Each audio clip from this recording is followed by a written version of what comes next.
بسم الله الرحمن الرحيم.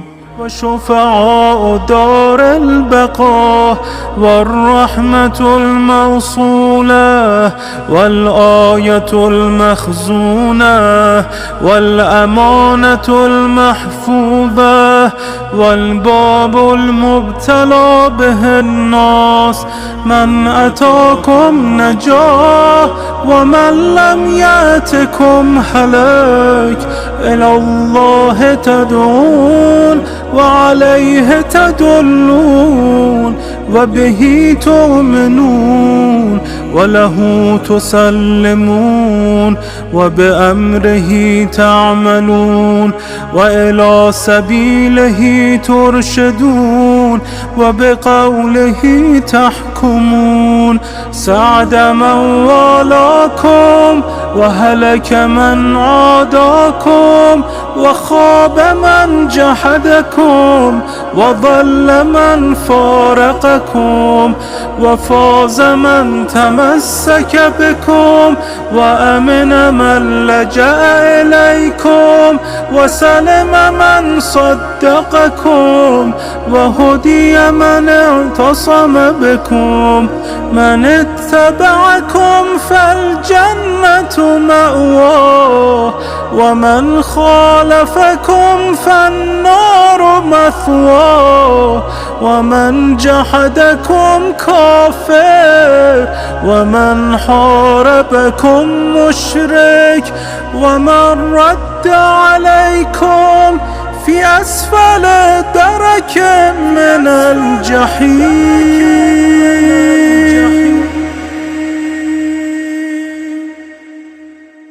أشهد أن هذا سابق لكم فيما مضى وجار لكم فيما بقي، وأن أرواحكم ونوركم وطينتكم واحدة، طابت وطهرت بعضها من بعض.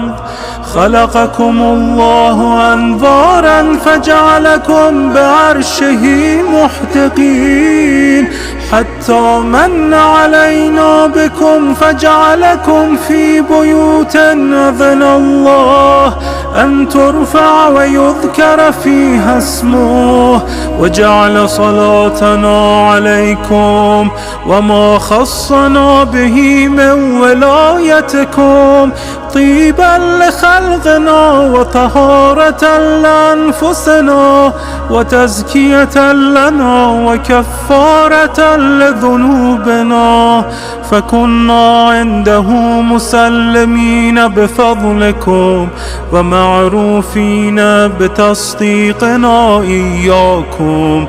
فبلغ الله بكم أشرف محل المكرمين وأعلى منازل المقربين وأرفع درجات المرسلين، حيث لا يلحقه لاحق ولا يفوقه فائق ولا يسبقه سابق ولا يطمع في إدراكه طامع، حتى لا يبقى ملك مقرب ولا نبي مرسل ولا صديق ولا شهيد ولا عالم ولا جاهل ولا دني ولا فاضل ولا مؤمن صالح ولا فاجر طالح ولا جبار عنيد ولا شيطان مريد ولا خلق